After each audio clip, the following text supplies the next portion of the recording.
I call the good member for Fairfax. Thank you, Mr Deputy Speaker. When truth prevails over injustice, we're all the winners. Last week in Australia, the truth prevailed over injustice, and the Australian people were the winners, and the government was the loser in the court of public opinion.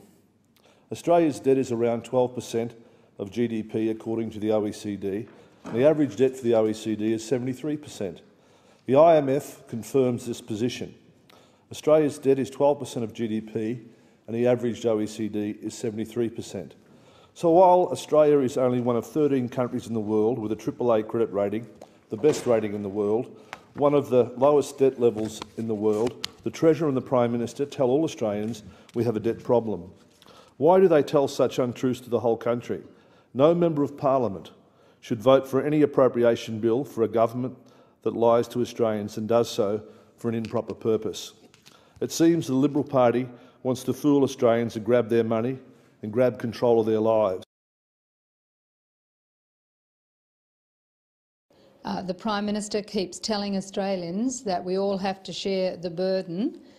There is no budget emergency. That is the first big lie of the Abbott government. There is no budget emergency. What we have is a revenue problem.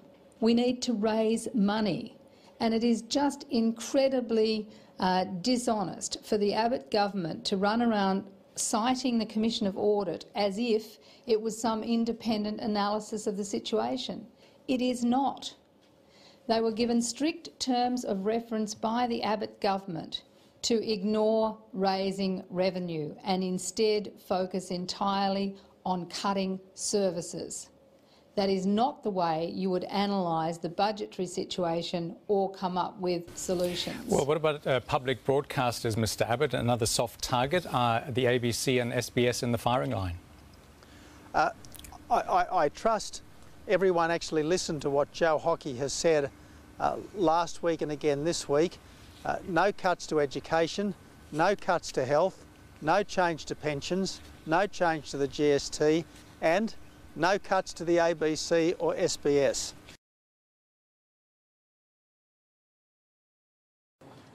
He was rolled by Paul Keating and it changed. But the bottom line was, when he introduced it, he said Medicare would not be sustainable. And at that time, Australians visited the doctor on average 4 times a year. But can I just now, say, now Australians visit doctors on average 11 times a year. 11 times a year. Every dollar that is contributed either goes to the doctor, which is $2, or $5 goes into a medical research fund. So it stays in the health system. Okay. It doesn't stay in the health system in terms of the budget, though, does it? I mean, yes, it does. If this was in response to a budget emergency, you wouldn't put it into a fund that might appreciate money over 20 years. Well, no, I'll tell you why it is important to put it into medical research. Because if we are truly going to find the cures for cancer, mental health illnesses, Alzheimer's and so on, we've got to start investing now. And medical research is a great strength of Australia. We're very, very good at it. So every single dollar of savings, including the co-payment, goes into the Health and Medical Research Fund, that fund. Mr Hockey, the questioner wants to get back in there. Mr Hockey, I understand that medical research is important, but as you explained to the previous questioner, you come from a background that wasn't very privileged.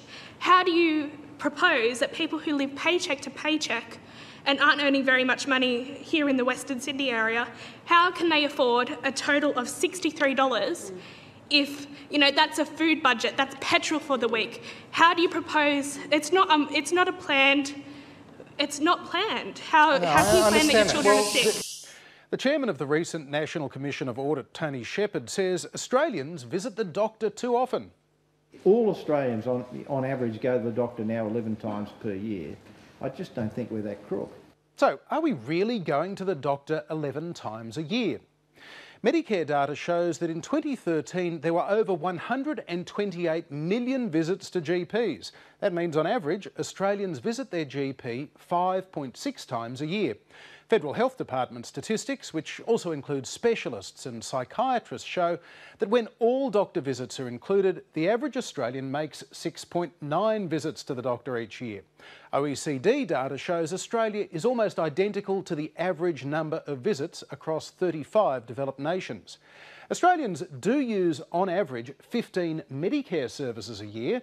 That includes things like blood tests and x-rays, but doctors can and do perform more than one service in a visit. None of the data on doctors' visits supports Mr Shepherd's claim that Australians visit the doctor an average of 11 times a year. He's incorrect. That's a fact check. More details are on our website.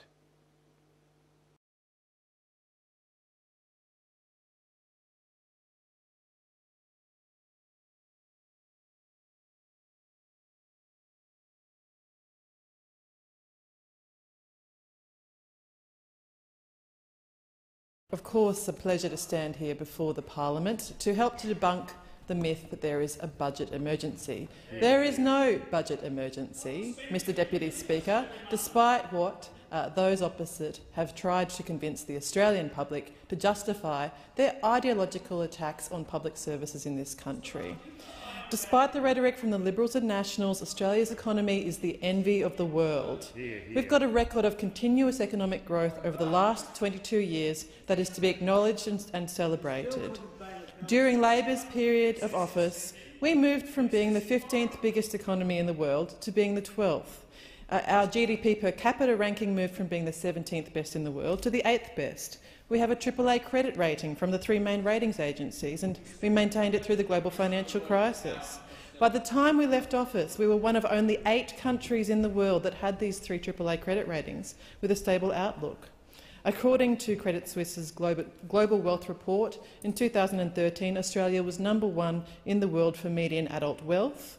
Our net debt is just 11% of GDP. It's the 3rd lowest net debt in the OECD. It is the 3rd lowest net debt in the OECD, and yet the Liberal National Party carry on as if there's a budget emergency. And let's talk about the figures in my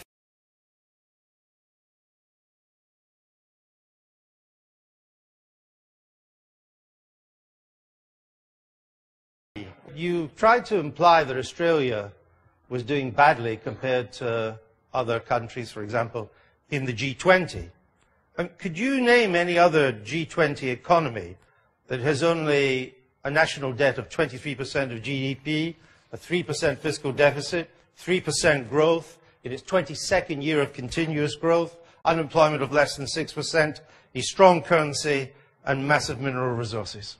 Well, you're benchmarking us, as I do, against countries that are poorly performing.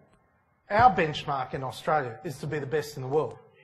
That's what we were, and that's what we want to be. But now, but my question was, could you name another G20 economy that could bring together all these assets? No, but they didn't start in the position that we started. But that's not my point. My point is that however you define Australia's performance compared to most of the G20, it's actually doing rather well.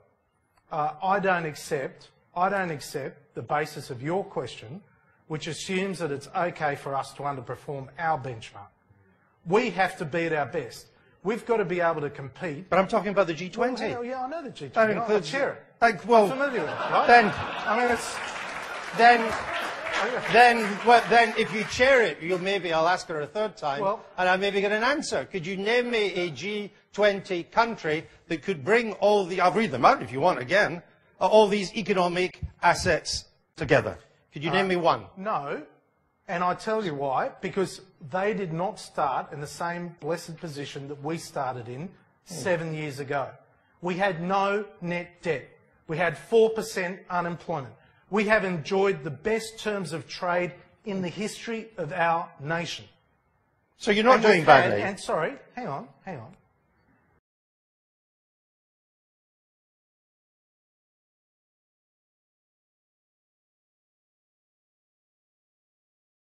View was you don't know how lucky you are, more or less, that the Australian government is in a remarkably good economic position by comparison to other countries in the G20. Do you think he's actually making out the economy to be worse than it is. Well, he has inherited a mismatch between spending and tax revenue. Under the last Labour government here, spending was twice as fast as tax revenues. Some of that was to get out of the recession, but it's kind of baked into future projections. So I understand the requirement to do something about that. But I can't think of a finance minister in the Western world that wouldn't give their left arm to be in the position of the Australian government. I mean, national debt of 23%. You know how much it is in Italy? 132% of GDP. Greece, 170%.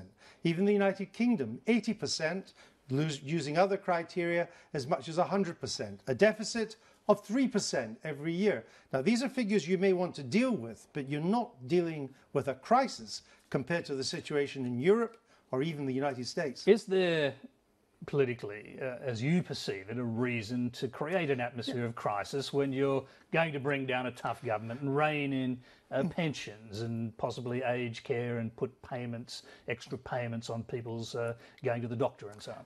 You're going to do things that are unpopular, so therefore you want to give the impression that there is no alternative. In the famous words of Mrs. Thatcher, Tina, there is no alternative. But